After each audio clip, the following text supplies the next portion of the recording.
Well, good afternoon, everybody. Thank you once again for joining us on the United Regional Chamber of Commerce's weekly update. We try and bring you some interesting topics and interesting guests that can help out local and small businesses as well as the individual folks. And today, that's one of the things that we're keying in on. Hope everybody's staying cool, had a great holiday weekend. But one of the obstacles that a lot of us are running into right now is cybersecurity. And with most people working from home over the last 18 months, having to use their own personal computers, personal laptops, and iPads, there's been a huge surge in cybersecurity breaches. And so today it's my pleasure to bring on one of our members and a partner, Bryan Sullo from Clocktower Technologies. And Clocktower was founded back in 1999. Basically to help small business to make the most of their information technology. In over 2 decades of operation, Bryan and his team have expanded to include a dedicated business phone system and an information security and compliance practice. So, Bryan Sullo, welcome to the show today. Thanks, Jack. Happy to be here. Thank you for inviting me. Unfortunately, we have to talk about kind of a touchy subject today. And I know that you have an awful lot of people that call you for help because somehow, some way, their computer has either got a virus or this new ransomware stuff. So first off, tell us a little bit about you and Clocktower. Yeah, sure. So I've been in the IT industry for almost 30 years now. Clocktower has been around. I'm one of the co-founders of Clocktower. We've been in business for over 20 years, and I think you did a pretty good job introducing us. We provide IT support and services and security, and also we have a telecom portion of our business as well. It's business voicemail and telephone systems. Well, I'm sure that you've seen an uptick in calls from your clients, about how can they handle this cybersecurity. So what are some of the cybersecurity tips when working from home? Let's start there. Yeah, sure. So this is like you said, this is a big deal. And yes, I talk to my clients about this all the time. I get a lot of questions about, are my clients protected? Are they doing enough?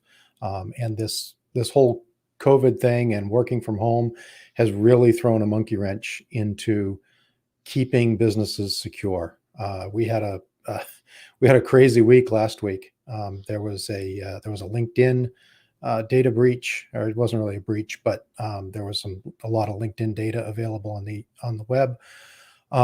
There was a issue with Microsoft, the printing in Microsoft that left computers vulnerable. And then there was a breach of a big managed service provider, remote monitoring provider, Kaseya, on Friday, which kept a lot of us IT folks up and working through the weekend. Fortunately, we were not affected by that, but I know some people who were. So as far as working from home, that's been a big shift. Some people work out of their home, all the time anyway, but people who don't typically have found themselves in an environment that may not be, what they're used to. And they're, on Zoom meetings all the time, and maybe they're crammed into their basement or a spare room or something like that. And now that school's out, maybe they have kids around, makes it a little harder to work from home. And so a few things to think about to keep you safe. Now, some of these are things that you can do. Some of these are things that your company might need to do. But I think probably the biggest one and the first one is, if you can help it at all, don't use your home computer to work from home. If you're part of a larger organization and either press for getting a computer, a dedicated computer, or use some sort of remote control software to remotely control a computer in your office. And the reason for that is you want to keep a security boundary between your work systems and your home systems. You don't want data from, files, documents, things like that from one side to cross over to the other side, because that's where you can get in trouble. That's where lax security on one side can compromise your data on the other side. Go ahead. Were you going to ask a question? Yeah, now that works both ways too. Yes, it does. A lot of these cyber attacks are not directed at individuals, but they're directed at companies. So if your company is targeted, that could download onto your personal computer, which leads them to all of your personal information. Absolutely. Yes. Yeah. 100%. A couple other tips. You don't think of you think of your home as a place with people that you trust, and you don't think of security quite the same way when you're working from home as you do when you may be working from the office, or even working from now that things are opening up, working from a coffee shop or working remotely somewhere else.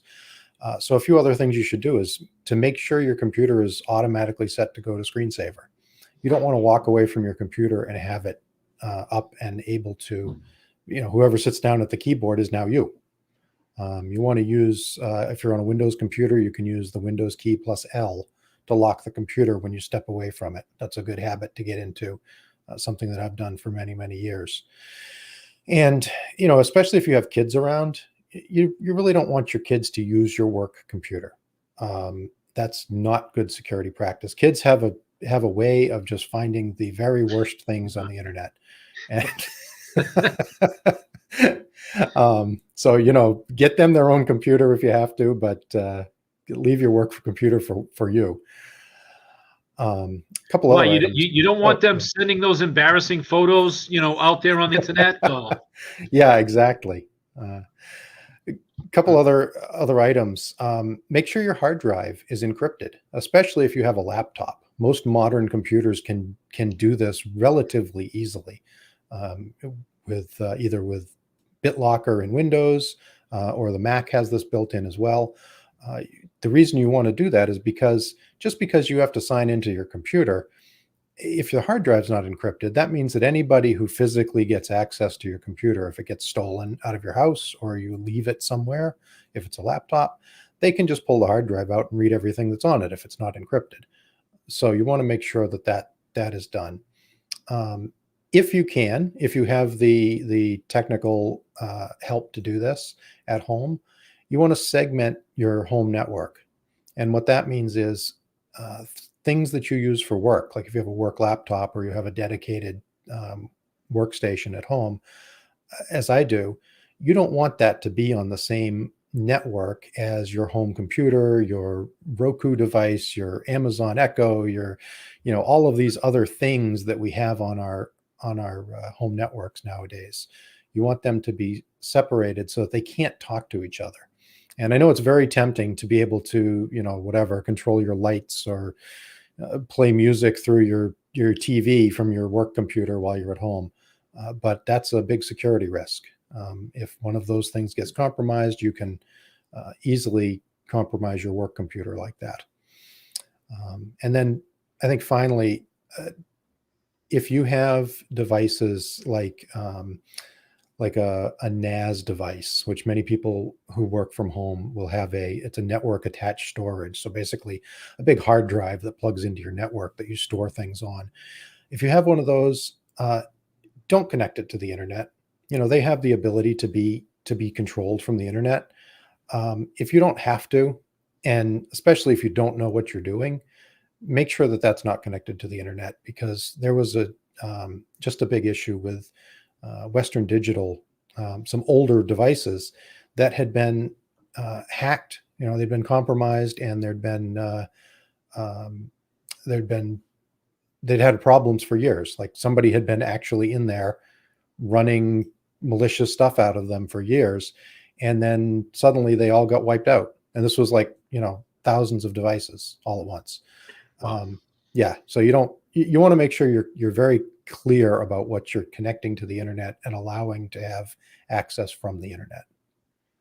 Well, the internet is a wonderful place. You can get all kinds of information, but it's also a scary place too, because there's so many folks out there that are willing to, grab your personal information, grab any information that they can, and then use it fraudulently. So Bryan, right now, let's switch over a little bit to the small businesses. Mhm. What's the current top threats for small businesses out here? Right now, and it's, this hasn't changed too much over the last year, but it's just increased. And they're ransomware, business email compromise, and supply chain attacks. Now, everybody's probably heard of ransomware. I think most people by now kind of have an idea of what that is. But essentially, ransomware is when a cyber criminal is able to get something into your computer that encrypts your data. Sometimes encrypts the whole computer, so you can't use it. Oftentimes, it will steal that data and send it to their servers, and then they hold you for ransom. So you need to pay them in Bitcoin or Monero or some other sort of cryptocurrency to get access to your system back and to prevent them from releasing your personal information to the world. It's kind of the scourge of our age. It's terrible. This is not, in the old days we used to get viruses and things, and they're still around, but this is much worse than that. This is a huge criminal enterprise with many layers that I'm not going to get into here, because I could take up the rest of our time discussing that and explaining it. But I want to move on to the other two items, which are business email compromise and supply chain attacks. So business email compromise is essentially when a cyber criminal scams you to use your email or through email to do something you wouldn't normally do, like pay an invoice you don't actually owe, or change the remittance address of for a employee's paycheck. We have seen those. We've seen that happen where somebody posed as an employee, sent an email to the HR person and said, "Hey, I need to have my bank account changed," and they went ahead and changed it. And a couple of weeks later, the employee called up and said, "Hey, I haven't gotten my paycheck." And they said, "Well, what? Really? But you told me to change the address." And he said, "No, I didn't." It took a while to get him paid, and they never got the money back. So that can be a big deal. Yes. And then supply chain attack. So everybody who uses a computer is part of a cyber supply chain. You get updates for Windows, you get updates for Adobe products that you may have. Everything you use is getting updated periodically. And the bad guys are desperately trying to get into those update systems, those update servers, and introduce their own code into that. And if they can do that, that means that they can get their malicious code out to, hundreds, thousands, potentially millions of computers. That's what that SolarWinds attack was. That was a supply chain attack. They got into SolarWinds and actually made a malicious update that nobody detected. Mm-hmm. That's a very real threat right now. And to be honest, the only way to protect against that, you don't have a lot of control over that. The only way to protect against that as a small business is to make sure that the products and services that you're using have good cyber hygiene and good cyber security. And I think the more pressure we place on our providers, the better that will become. Well, that leads us into our next question then. What are some of the best steps a small business can take to protect themselves from some of these threats? Sure.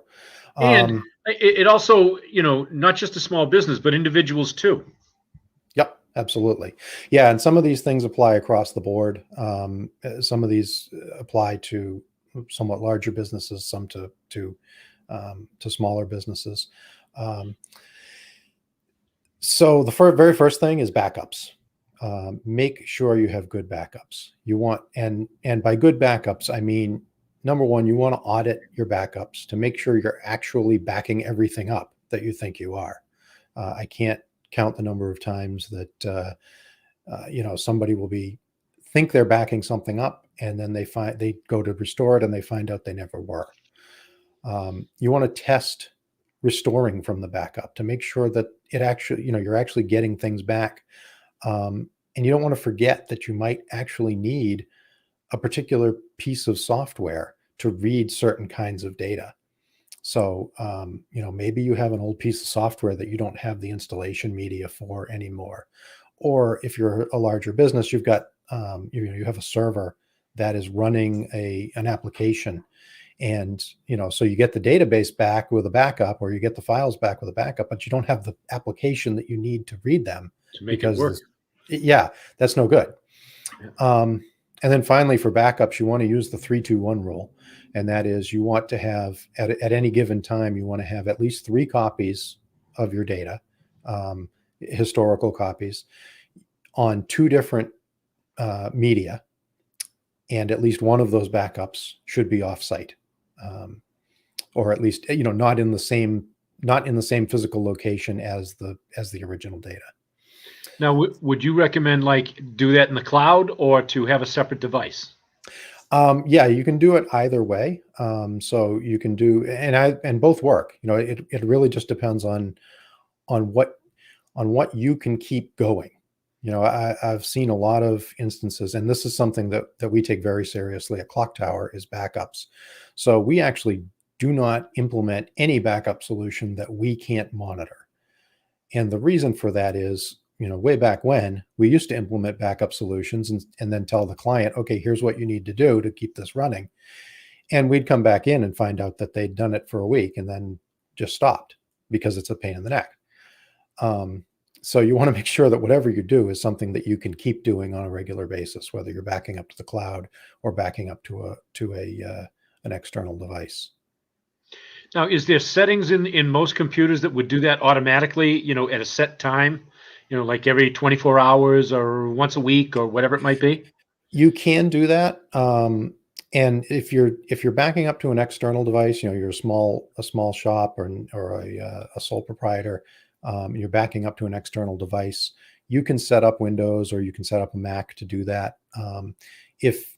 As long as you're going to change out that external device. The thing you don't want is you don't want your backup devices to be always accessible to your computer, because if you get ransomware on your computer, one of the first things they do is go after the backups because they don't want you restoring from backup, or you're not going to pay the ransom. Now, one of the scary parts about this ransomware, and we saw it on that big oil pipeline. Unfortunately, we had it locally here with a rather large company. How does that affect, I'll say, me personally? If my data was, divulged off of one of those, how does that affect me? Let me ask you a question. You're not going to be able to answer this, but what do Ohio, Utah, and Connecticut have in common? I don't know. They are all ahead of Massachusetts in having a cybersecurity safe harbor law. And what that is most states now have a cybersecurity or a privacy law that enforces punitive damages against companies who fail to protect personally identifiable information of citizens of that state. So Massachusetts, the law is 201 CMR 17. It's the privacy law for Massachusetts. And in it, it says, you have to do X, Y, and Z, follow good practices, blah, blah, blah, if you hold data about citizens of the Commonwealth. And if you don't, you can be subject to penalties. If you are breached, if you have a breach and that data gets out, you can be subject to civil penalties. So what Connecticut has just done, and Ohio and Utah have done them before that, Governor Lamont just yesterday signed into law a safe harbor law that says if your company is following a known cybersecurity framework, then if you get a breach, you will not be liable for punitive damages. And I think that's a really important thing that I would love to see happen, and probably will happen here in Massachusetts sooner than later, because this is one of the most important things you can do as a business to protect yourself, is to adopt a cybersecurity framework. Now, what a framework is it's a set of practices or controls, as they're called, around not only the tools you use to protect yourself, but the policies and procedures you use. So, for example, if you own a business and you have employees and an employee leaves, well, one of the policies you should have and one of the procedures you should have to go along with that is, what do you do about their accounts on the different systems in your organization, whether that's access to your server, access to email, access to all these different cloud services that we all have now. If you fail to lock out their account, well, then those accounts can be used maliciously. And in fact, that's what happened in the Colonial Pipeline problem. They had an employee who left. They never shut down his account, and he had reused the same password in some other system somewhere that the bad guys got a hold of. They tried it with the VPN for Colonial Pipeline. Lo and behold, it worked, and they got in. Wow. Yeah. Something as simple as that. Yeah, absolutely. And the nice thing about a cybersecurity framework, and there are several, there's some you've probably heard of, like HIPAA. HIPAA includes a cybersecurity framework. There's PCI, or payment card industry, frameworks that you can use. There's if you're a Department of Defense, if you're in the Department of Defense supply chain, you need to comply with the CMMC framework. But there's others that you can adopt even if you're not required to, like the CIS controls. That's the Center for Internet Security, is a great one. The nice thing about them is all the hard work's already been done for you. You know, they lay it out very clearly as to, these are the things you need. Not necessarily these are the tools you need to have. Like, you know, they're not going to give you brand names and things like that. But, right. You know, these are the policies you need to have in place. Now, it's up to you and how you do it. And that's one of the things that we do here at Clocktower, is we help companies to adhere to these cybersecurity frameworks so they can be, you know, not just hopefully secure, but be objectively secure. They can point to something and say, yes, this is what helps me to sleep at night, because I know that we're doing these things. And if somebody has a question or things, we're going to wrap it up here in a few minutes. But if people have questions, or small businesses have questions, I'm sure it's okay to give you a call. Yes, no? Yeah, absolutely. Yep. Give me a call. You know, hit me up on LinkedIn. I'm on LinkedIn a lot. I put out some videos there when I can. Very helpful tips. Oh, good. And yeah, email is not the best way to get in touch with me, just because I get so many, but you can certainly send me an email. And I'd love to hear from folks in the community. Yeah, Bryan has been a part of the community for a long, long time. We still have his phone system here from, I don't know, 10, 15 years ago when I took over the organization. And he's been a great partner to the community. Bryan, thank you for coming on the show today. Give us one more shout out on how they can get a hold of you and what's the easiest way. Yeah, sure. So you can give me a call. My number is there on the screen. It's 508-530-5061. You can email me at Bryan that's with Bryan with a Y, at clocktowertech.com. Or you can find me on LinkedIn under Bryan Sullo or Clocktower Technology Services. Awesome. Well, Bryan, thanks for taking the time to be on the show today. Hopefully we can do this again when things start to, I'm hoping they clear up a little bit. Because we have so many of the small companies that are struggling with this right now. But I really like that framework that you spoke about, and we'll talk a little bit more, see maybe if we can offer that out, you know, to the different small businesses in the area.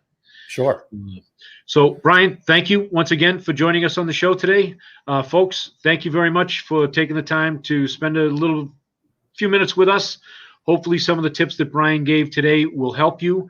But of course, if you have some issues or more problems, pick up the phone, give Bryan a call, check him in on LinkedIn, hook up with him on LinkedIn.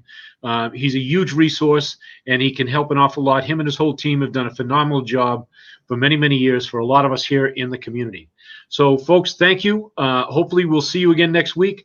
Another big shout out to Dave Angel at AACS for being patient with me, and because I'm not very tech savvy. That's why we have guys like Bryan. But thanks again, Dave and AACS. And folks, have a great day. Try and stay a little cool out there today. See ya.